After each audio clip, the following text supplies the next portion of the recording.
Buenas a todos, bienvenidos a Medicina Chirulera. En esta ocasión, en nuestra sección Inmunología Chirulera para estudiantes atolondrados, revisaremos el tema receptores para antígeno. Comencemos.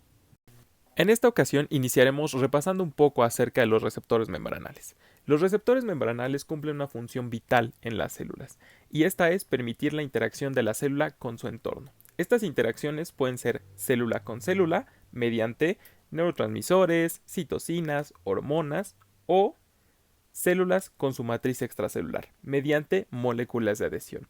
Al final, todas estas interacciones cumplen la función de transmitir señales de lo que sucede afuera hacia adentro de la célula, para que ésta decida entonces qué es lo que debe de hacer.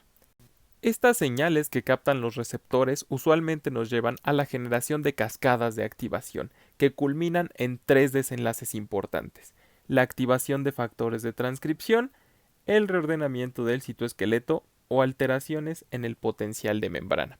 Cada uno de estos permite a la célula desempeñar funciones diferentes. Por ejemplo, los factores de transcripción están estrechamente relacionados con la adquisición y ejecución de múltiples funciones dentro de la célula. Por ejemplo, los factores de transcripción se encargan de determinar qué va a producir la célula, si ésta va a madurar, si ésta se va a diferenciar, si ésta va a proliferar y también si ésta va a sobrevivir. En el caso del reordenamiento del citoesqueleto, esta tiene como propósito el movimiento de la célula o la exocitosis de sus productos de secreción que se encuentran contenidos en gránulos. Y por último tenemos las alteraciones en el potencial de membrana, que puede llevar a la despolarización de la célula o al ingreso de una gran cantidad de iones que permitan la activación de otras cascadas de señalización. Sin embargo, el resultado que obtendremos de la interacción ligando con receptor dependerá de la estructura de este último. En el caso del sistema inmune adaptativo, lo que tendremos será la activación de factores de transcripción y reordenamiento del citoesqueleto principalmente. A continuación veremos cómo se arman estos receptores del sistema inmune adaptativo. Los receptores para antígeno tienen la peculiaridad que pertenecen a la familia de no tirosina sinasa. Es decir, el receptor per se no cuenta con actividad enzimática, sino que necesita de una enzima aparte para desencadenar la cascada de señalización. Es por eso que estos receptores se integran de diversas unidades. En este caso, una unidad se encargará exclusivamente del reconocimiento. Esta unidad es una proteína perteneciente a la superfamilia de las inmunoglobulinas.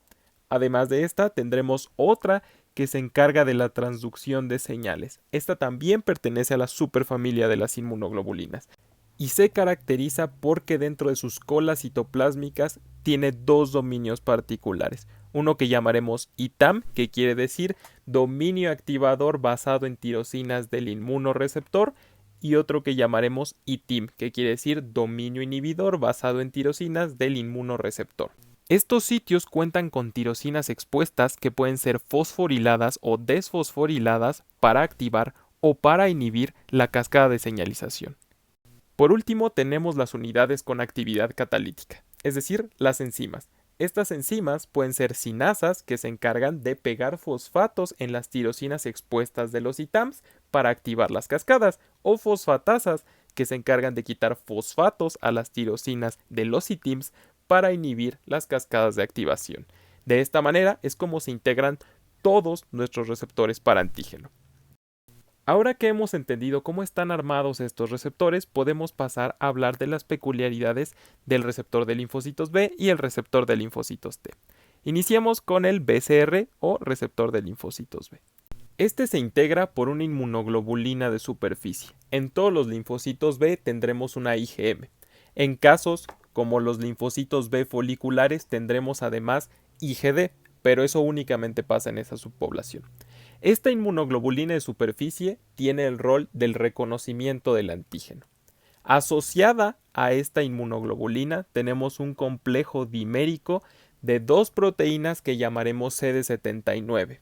CD79 alfa y CD79 beta o Ig alfa e Ig beta, las cuales cumplen la función de la transducción de señales ya que cuentan con los dominios ITAM.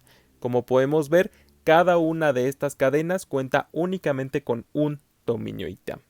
Además de estos dos, tenemos un complejo de tres proteínas que llamaremos correceptor, ya que permite recibir la señal mediante el reconocimiento de moléculas del sistema inmune que se han asociado al antígeno. En el caso de los linfocitos B, estas moléculas son las derivadas del complemento. Este complejo proteico se conforma por CD21 o el receptor del complemento número 2, el cual reconoce a C3d. Además tenemos a CD19 y a CD81. Estas tres proteínas se asocian intracelularmente a una enzima de la familia SRC que es una cinasa, la cual permite el inicio de las cascadas de activación en los linfocitos. Entonces, nuestro receptor de linfocitos B se compone de una IgM encargada del reconocimiento, un CD79 encargado de la transducción de señales y un correceptor que se encarga de asociar una enzima para llevar a cabo la activación de los linfocitos. Pasemos ahora a revisar cómo se conforma entonces el TCR o receptor de linfocitos T. A diferencia de los linfocitos B, los linfocitos T no cuentan con una inmunoglobulina de superficie. Su receptor es diferente. Este únicamente se conforma por dos cadenas, las cuales son prácticamente iguales. Una que podrá ser llamada alfa o gamma o beta o delta y siempre se asocian de esta manera, alfa, beta o gamma, delta. Cada una de estas cadenas tiene dos dominios únicamente, uno variable y uno constante. Las cadenas alfa y beta se encuentran en la gran mayoría de los linfocitos T. Sin embargo, hay una pequeña población de linfocitos que presenta un receptor basado en cadenas gamma y delta, los cuales son llamados linfocitos T gamma delta, de los cuales hablaremos cuando se aborde el tema de maduración. Por ahora nos centraremos en analizar cómo es el receptor de los linfocitos alfa beta. En este caso su receptor consta de estas cadenas alfa, beta, y de igual manera que sucede en el BCR, estos se encargan única y exclusivamente de reconocer al antígeno. Estas cadenas se asocian a dos complejos de proteínas diferentes, uno que llamaremos complejo CD3, que está conformado por 4 cadenas, una épsilon asociada a una gamma y una épsilon asociada a una delta. Cada una de estas cadenas cuenta con un dominio ITAM. Además, hay otro complejo de dos proteínas que llamaremos cadena Z, también llamadas CD247. Cada una de estas cadenas Z tiene 3 ITAMs en sus dominios citoplásmicos, dándonos como resultado un total de 10 ITAMs por TCR. Una gran diferencia a lo que vemos en el BCR. Y de igual manera que el CD79, este CD3 y CD247 se encargan de la transducción de señales.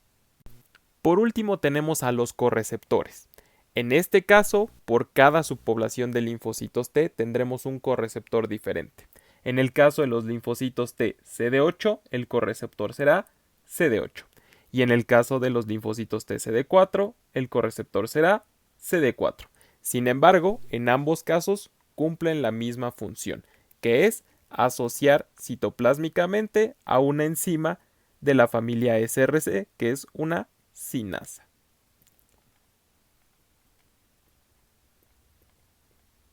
Las diferencias en estos correceptores es la porción del MHC que reconocerán.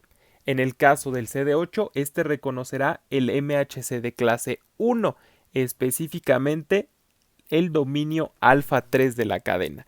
En el caso del CD4, reconocerá el MHC de clase 2 en un surco que se forma entre el dominio alfa 2 y el dominio beta 2, de tal manera que los linfocitos T CD4 se activan mediante el MHC de tipo 2 y los linfocitos CD8 se activan mediante el MHC de tipo 1.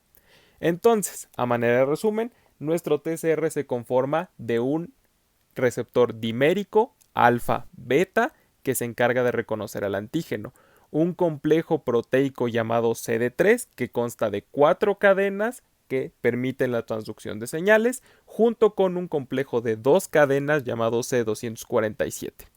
Y cuenta con correceptores diferentes dependiendo de la subpoblación de la que hablemos. Uno es CD4 que reconoce el MHC de clase 2 y otro es CD8 que reconoce el MHC de clase 1. Y aquí terminamos el tema de receptores, esperamos haber resuelto sus dudas, que les haya gustado y esperemos verlos pronto en un nuevo video. Hasta luego.